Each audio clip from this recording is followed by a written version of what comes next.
बहुत समय पहले पहाड़ों, नदियों और घने जंगलों से घिरे एक शांत और सुंदर राज्य में धरणीपुर नाम का एक छोटा सा गांव था, जहां की मिट्टी में एक अनोखी खुशबू और अजीब सा जादू बसता था।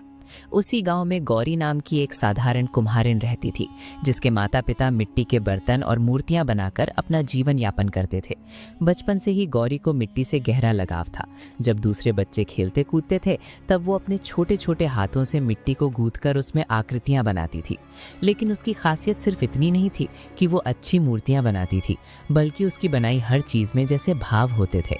उसकी मूर्तियों की आंखों में दर्द दिखता था, उसकी बनाई देवी देवताओं की प्रतिमाओं में करुणा झलकती थी और उसके दीपकों में एक अलग ही रोशनी महसूस होती थी। गांव के लोग अक्सर कहते थे कि गौरी मिट्टी को सिर्फ आकार नहीं देती, बल्कि उसमें आत्मा डाल देती है। उसके माता पिता भी उसे देखकर गर्व से भर जाते थे और कहते थे कि उन्होंने उसे सिर्फ कला सिखाई है, लेकिन उसने उस कला को जीवन दे दिया है। सब कुछ ठीक चल रहा था कि अचानक एक साल भयानक बीमारी ने पूरे गांव को अपनी चपेट में ले लिया। कई लोग उस बीमारी की वजह से अपनी जान गंवा बैठे और उसी बीमारी ने गौरी के माता पिता को भी उससे छीन लिया। एक ही झटके में उसका पूरा संसार उजड़ गया। छोटा सा घर, खाली चाक और चारों तरफ सन्नाटा। गौरी पूरी तरह टूट गई। कई दिनों तक उसने मिट्टी को छुआ तक नहीं। उसे लगता था कि अब उसके हाथों में वो जादू नहीं बचा है। हर चीज़ उसे अपने माता पिता की याद दिलाती थी और वो घंटों बैठकर रोती रहती थी। लेकिन एक रात जब वो अपने घर के कोने में बैठी थी, उसे ऐसा महसूस हुआ जैसे उसकी माँ की आवाज़ उसे पुकार रही हो, जैसे कोई कह रहा हो कि मिट्टी चाहे कितनी भी टूट जाए, अगर उसे धैर्य और प्यार से फिर से गढ़ा जाए तो वो पहले से ज़्यादा मजबूत बन जाती है। ये बात गौरी के दिल को छू गई। उसने अपने आंसू पोंछे और अगले ही दिन फिर से चाक के सामने बैठ गई। शुरू में उसके हाथ कांप रहे थे, लेकिन धीरे धीरे उसने फिर से मिट्टी को आकार देना शुरू किया और इस बार उसकी कला में पहले से भी ज्यादा गहराई थी। अब उसकी हर मूर्ति में सिर्फ सुंदरता नहीं, बल्कि उसके दर्द, उसकी यादें और उसकी उम्मीदें भी झलकती थीं।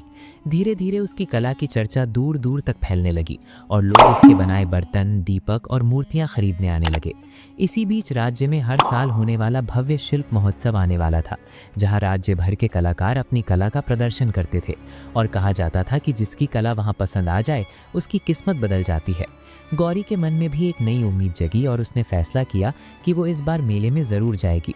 उसने दिन रात मेहनत करके ऐसी अद्भुत मूर्तियां और घड़े बनाए कि देखने वाला बस उन्हें देखता ही रह जाए। मेले का दिन आया और चारों तरफ रंग बिरंगी दुकानों की कतारें, संगीत, हंसी और उत्साह का माहौल था। गौरी ने भी एक छोटी सी सादी दुकान लगाई, जहां उसकी बनाई कलाकृतियां सजी थीं। उसी मेले में राज्य का राजकुमार वीरेंद्र भी साधारण वेश में अपने मित्रों के साथ आया हुआ था। उसे हमेशा से आम लोगों के बीच रहना और उनकी जिंदगी को समझना पसंद था। वो भीड़ में घूमते घूमते अचानक गौरी की दुकान के सामने रुक गया। उसकी नज़र जैसे उन मूर्तियों पर टिक गई। उसे लगा जैसे वे उसे कुछ कह रही हों। उसने एक मूर्ति उठाई और गौर से देखने लगा। फिर उसने गौरी से पूछा कि क्या ये सब उसने बनाया है। गौरी ने मुस्कुराकर हाँ कहा और बताया कि मिट्टी ही उसकी सबसे बड़ी साथी है। वीरेंद्र उसकी बातों और उसकी कला से बहुत प्रभावित हुआ और उसने उससे एक मूर्ति खरीद ली। लेकिन उसके दिल में कुछ और भी था। वो बार बार गौरी से मिलने आने लगा। दोनों के बीच बातें होने लगी, फिर दोस्ती, और धीरे धीरे ये दोस्ती एक गहरे लगाव में बदल गई। गौरी को शुरू में ये अजीब लगा, लेकिन वो वीरेंद्र की सादगी और उसकी सच्चाई को समझने लगी। एक दिन उसने महसूस कर लिया कि वो कोई साधारण व्यक्ति नहीं है और उसने उससे पूछ लिया कि क्या वो राजघराने से है। वीरेंद्र पहले तो चौंका, लेकिन फिर मुस्कुराकर उसने सच स्वीकार कर लिया। इसके बावजूद दोनों के बीच की दूरी कम नहीं हुई, बल्कि उनका रिश्ता और मजबूत हो गया। एक दिन नदी किनारे वीरेंद्र ने गौरी से अपने प्यार का इजहार कर दिया। गौरी का दिल भी उसके लिए धड़कता था, लेकिन उसने ये कहते हुए खुद को रोक लिया कि ये रिश्ता संभव नहीं है, क्योंकि वो एक कुम्हारिन है और वो एक राजकुमार। लेकिन वीरेंद्र ने साफ कहा कि उसके लिए ये फर्क मायने नहीं रखता। जब ये बात महल तक पहुंची तो रानी बहुत क्रोधित हो गई और उसने इस रिश्ते को स्वीकार करने से इनकार कर दिया। उसने गौरी के सामने एक कठिन शर्त रखी कि अगर वो 7 दिनों के भीतर ऐसा घड़ा बना सके जो कभी टूटे नहीं, जिसका पानी कभी सूखे नहीं और जो समय के साथ और सुंदर होता जाए, तभी वो इस विवाह को स्वीकार करेगी। ये शर्त सुनकर हर कोई हैरान था, क्योंकि ये लगभग असंभव था। लेकिन गौरी ने हार नहीं मानी और उसने इस चुनौती को स्वीकार कर लिया। उसने दिन रात मेहनत शुरू कर दी, लेकिन हर बार उसका घड़ा या तो टूट जाता, या उसमें दरार आ जाती, या पानी रिसने लगता। उसे समझ नहीं आ रहा था कि वो क्या गलत कर रही है, जबकि असल में महल का एक चालाक मंत्री ध्रुवक उसके खिलाफ साजिश कर रहा था और रात में उसके बनाए घड़ों को चुपके से नष्ट कर देता था।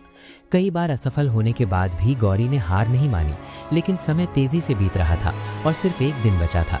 तभी उसे एक सपना आया जिसमें एक रहस्यमयी स्त्री ने उसे एक प्राचीन जंगल में छिपी जादुई मिट्टी के बारे में बताया। अगले ही दिन वो वीरेंद्र के साथ उस जंगल की ओर निकल पड़ी। रास्ता बहुत कठिन था, घने जंगल, जंगली जानवर, खतरनाक खाइयां और अंधेरे रास्ते, लेकिन दोनों ने हिम्मत नहीं हारी।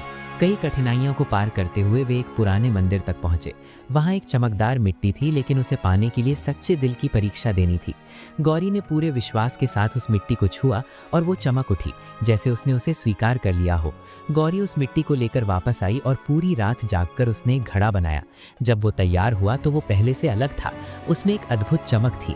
जब उसे मारिनी के सामने पेश किया गया तो उसने उसे तोड़ने की कोशिश की, लेकिन वो नहीं टूटा। उसमें पानी डाला गया, लेकिन वो कभी सूखा नहीं। रानी के पास अब कोई विकल्प नहीं था और उसने गौरी को स्वीकार कर लिया। इसके बाद गौरी और वीरेंद्र का विवाह हुआ और उन्होंने मिलकर राज्य को एक नई दिशा दी।